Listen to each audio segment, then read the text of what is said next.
You are more than you think. And I don't mean that in a motivational way. I mean it in a quiet, uncomfortable, deeply honest way. The kind of truth that doesn't shout at you but waits until the room is still and you finally stop distracting yourself long enough to hear it. You've been walking around with a smaller version of yourself in your head for years. A reduced version, a safer version, a version shaped by what you were told, what you survived, what you had to become just to get through. And somewhere along the way, you started believing that version was the whole story. It isn't. It never was. You learned early how to adapt, how to read the room, how to lower your expectations so disappointment wouldn't hurt as much, how to shrink your dreams into something manageable, something realistic, something that wouldn't attract too much attention or risk too much loss. You told yourself it was maturity, practicality, wisdom, but some of it was fear. Not loud fear, quiet fear. The kind that disguises itself as responsibility. The kind that convinces you that wanting more is childish, dangerous, or selfish. You became good at surviving, good at functioning, good at doing what needed to be done, and people praised you for that. They called you strong, reliable, sensible, but nobody asked what it cost you to become that way. Nobody asked what parts of you had to silence to keep everything running smoothly. Nobody asked how many times you've swallowed a desire because it didn't fit the life you were building or the role you were expected to play.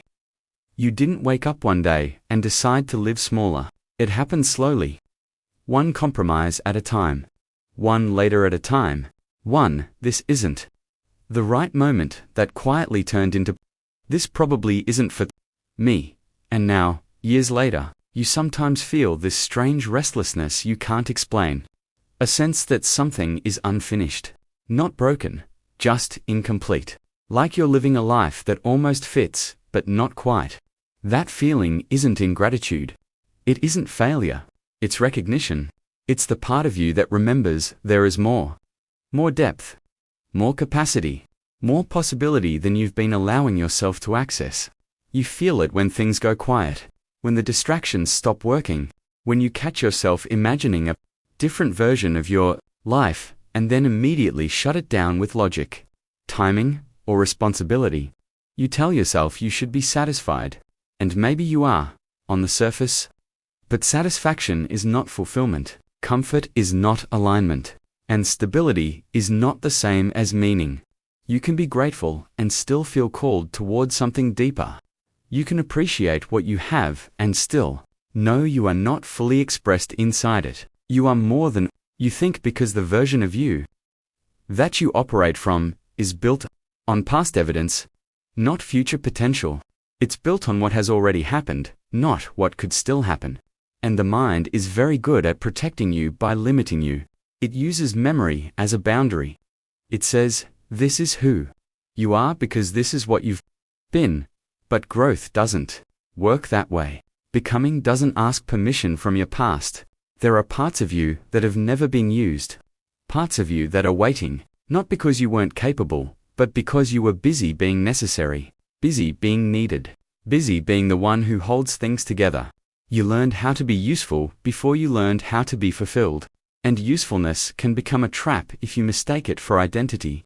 You are not only what you produce. You are not only what you provide. You are not only what others rely on you for. You are a living system of thought, intuition, creativity, curiosity, and courage that has been underutilized for a long time. And deep down, you know it. That's why certain words hit you harder than others. That's why certain ideas linger in your mind longer than they should. That's why you sometimes feel emotional for no clear reason. It's not weakness. It's pressure. Potential pressing against the walls you've built.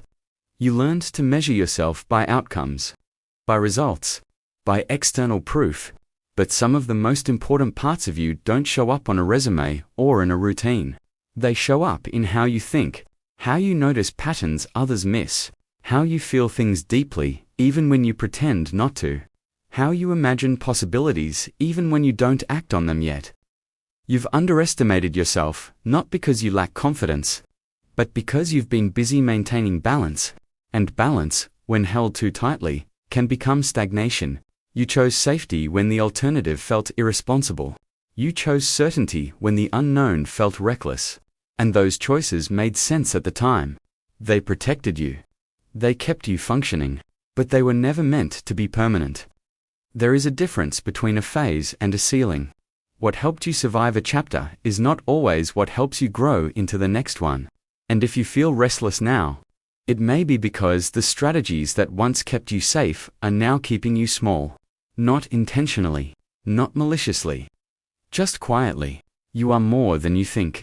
Because you have not yet met the version of yourself that exists when you stop asking for permission. The version that moves not from fear of loss, but from clarity of desire. The version that understands that time will pass whether you act or not. And that regret is often heavier than failure. The version that no longer needs everything to be guaranteed before taking the first step. This doesn't mean reckless change. It means honest listening. It means noticing where you feel most alive and where you feel most numb. It means paying attention to what energizes you and what drains you. It means admitting, without judgment, that there are parts of your life you've outgrown even if they still look good on paper. You don't need to reinvent your entire life overnight. You don't need to burn everything down. Growth rarely looks like explosion. More often, it looks like quiet realignment. Small decisions that are more honest than convenient. Boundaries that feel uncomfortable at first. Choices that don't make sense to everyone else but feel calm in your body. You are more than you think because you are not done. Not even close. The story you tell yourself about who you are is outdated. It's based on an earlier version of you who didn't yet know what you know now, who hadn't yet survived what you've survived, who hadn't yet developed the depth you carry today. You have more range now. More resilience. More discernment. More capacity to choose wisely rather than desperately. And maybe that's the part no one told you. That growth doesn't always feel exciting. Sometimes it feels like disorientation, like standing between versions of yourself, no longer satisfied with who you've been, but not yet clear on who you're becoming. That space can feel lonely, confusing, unproductive, but it's not empty. It's fertile. You are allowed to change your mind. You are allowed to want something different. You are allowed to outgrow goals, relationships, identities, and dreams that once made sense. None of that makes you unstable. It makes you responsive to your own evolution. You are more than you think because your value is not fixed. It expands with honesty, with courage, with the willingness to admit that you don't want to live on autopilot anymore. That you don't want to look back and realize you played it safe with a life that deserved to be lived fully. This isn't about becoming someone else. It's about reclaiming parts of yourself you put on hold. Parts that were never wrong, just inconvenient. Parts that didn't fit the timeline, the expectations, or the environment you were in. Those parts didn't disappear. They've been waiting. And here's the truth, most people avoid. No one is coming to give you permission. No moment will arrive where fear disappears completely. No version of the future will ever be 100% certain. The people who grow into their lives don't do it because they were fearless. They do it because they decided their inner truth mattered more than their outer comfort. You are more than you think. And the moment you start acting from that place, things begin to shift. Not instantly, not dramatically, but steadily. You begin to trust your instincts again. You stop needing constant validation. You become less reactive, less apologetic, less willing to betray yourself just to keep things easy. And the world responds to that. Not always kindly, not always immediately, but authentically, because authenticity has weight. It changes how you move, how you speak, how you choose. It makes your life feel like it belongs to you again. You don't have to know exactly where you're going. You just have to stop pretending you're not being called somewhere. That quiet pull you feel isn't imagination. It's alignment trying to happen. And the longer you ignore it, the louder it becomes. You are more than you think.